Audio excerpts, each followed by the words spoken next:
This video may contain topics of a sensitive nature, so ratings may be disabled and comments may be moderated at any time.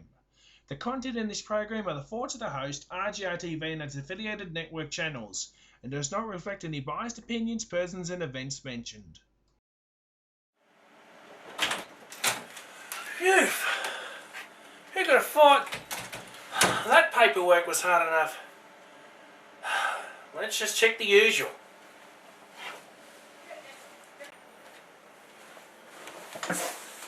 What a day. Shit. Working in the disability industry is hard. Alright, let's see what Insider X says.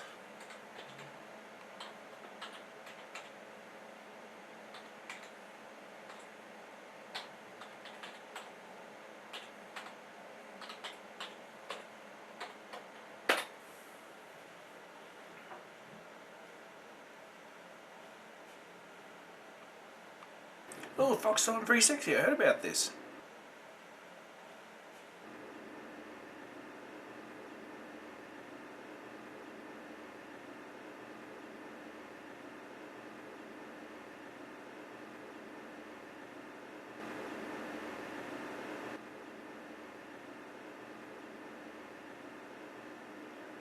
You son of a...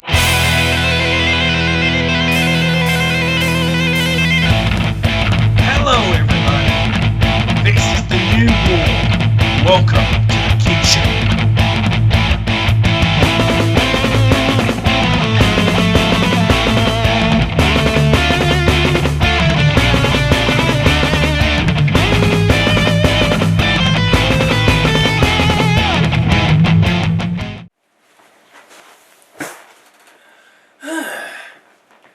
So, Austar customers get screwed again, eh? As you can guess by this, it's rant time. This is RJ here in a very serious mood. You haven't seen me in this mood. This is my pissed off mood. Hopefully you don't have to see this a few times. So, what's the lowdown on the whole thing? Well, let's get started. I'll just look from the notes on my Nexus. So, as I said, Foxtel and Xbox 360 has been announced and we've been told to get stuffed. Again. It's not the first time though. We're not getting Speed TV on November the 1st. All the motorsport's going from Fox right to that channel. And Austar customers have the right to be pissed off. Well, yes, well, as I technically put it, we've been told to get stuffed, get out, and we've been told we've got no hope in hell in getting new channels or even an Xbox 360 service. Why? Well, let's bring you global folks up to speed on what's going on with the pay TV situation. In Australia there are used to be 3 pay TV companies. Select TV's now out of business. That was the budget one. But the primary 2 players are Foxtel and Austar. Foxtel covers the metro areas in all of Western Australia, and Austar areas, Austar covers the regional Australia from Wollongong, onwards. Now, why have people got gripes with Austar? Well, let's get started. First off, just let's sum it up. Inferior equipment, lack of new channels, lack of services, poor customer service, and many, many more things that I'll cover later. First off, let's start with the decoder boxes. They are outdated and they look like they're something that come from the 1990s. They've got no modern offerings like coax or optical out for Dolby Digital sound, don't only support compulsive or RCA video, and they break too easily. Yep. You can have your new box for around 4 months and then boom, it's gone. If you want those features of Dolby Digital and coaxial sound, you need to upgrade to MyStar or MyStar HD. But prepare to fork out an extra $20 per month for the MyStar and $5 for HD access. And those too have had their fair share of problems. Black screens, boxes freezing, crashing, it's pissing customers off.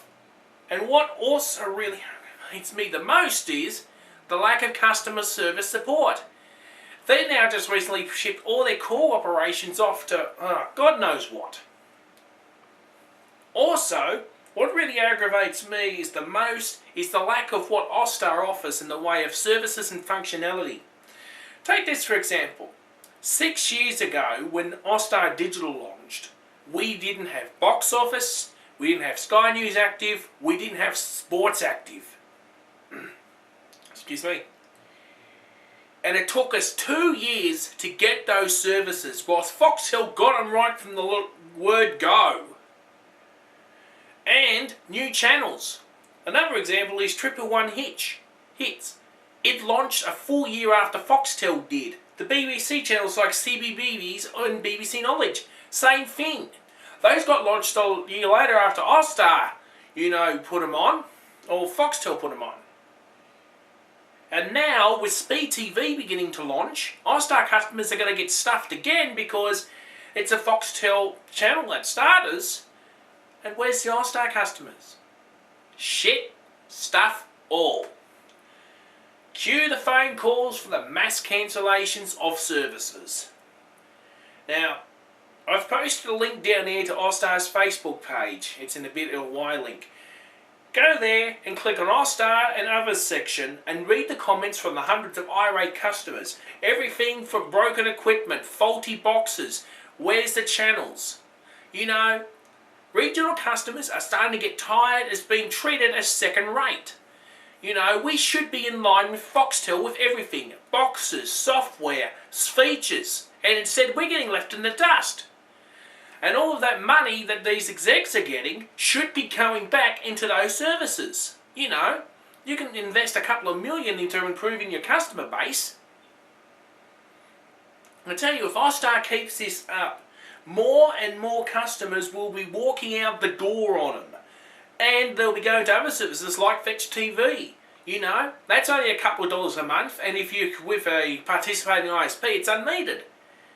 So, if Austar are serious, and I mean serious, about providing a top-notch television service, they need to start lifting their game and start fixing the problems before it's too late to do anything.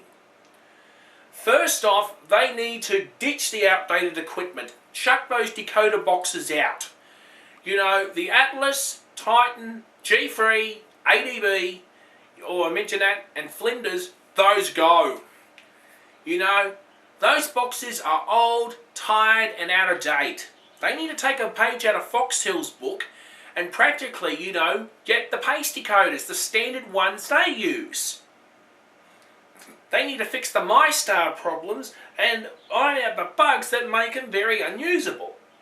Worst case scenario is, you can just have to throw the MyStar out and start fresh. Well, that doesn't matter. Adopt something like the IQ. Put in the FTA feature for the free-to-air channels. It's much easier than sorting out their problem.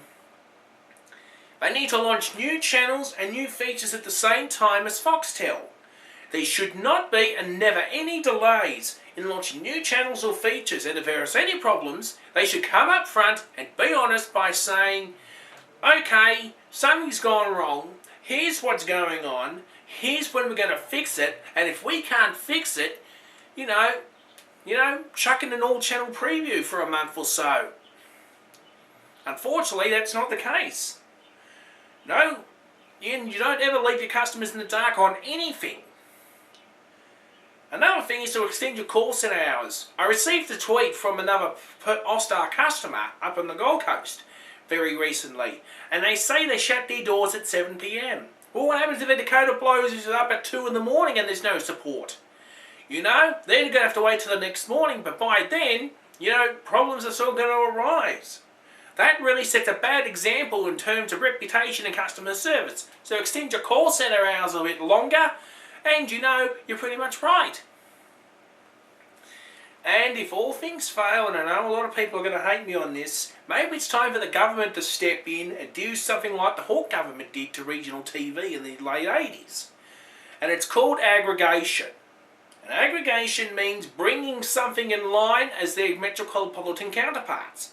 For example, in the early to mid 80s, regional stations was only one channel and the ABC, and you're lucky if you got SBS.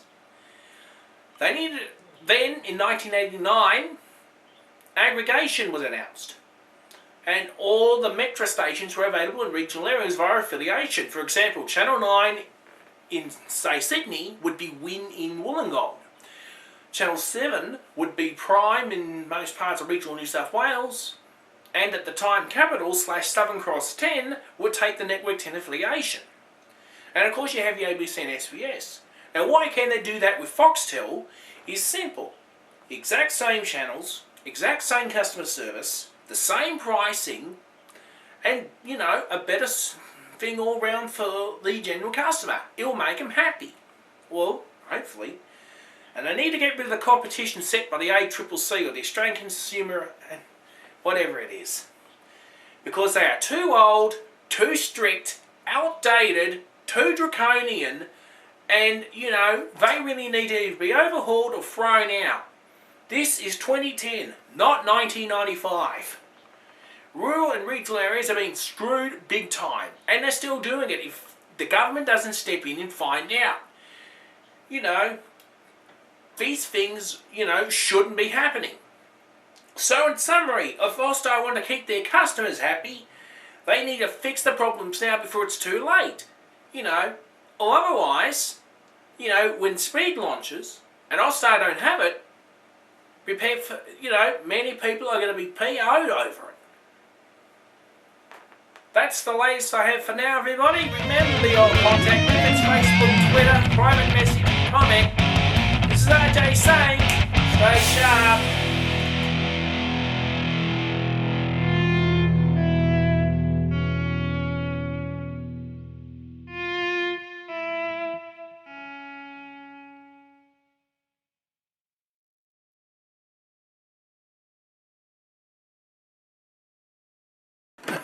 Sorry, Jinx, I had to say that. Really, you know, for regional customers who have just been told to get stuffed, you know, it's not easy saying those words. You still rolling? Shit. RJRTV is a proud supporter of the Creative Commons movement, a better way to share your work. Visit creativecommons.org and license your next production with the free licensing tool. Share, remix, reuse. Give it a go and make a difference.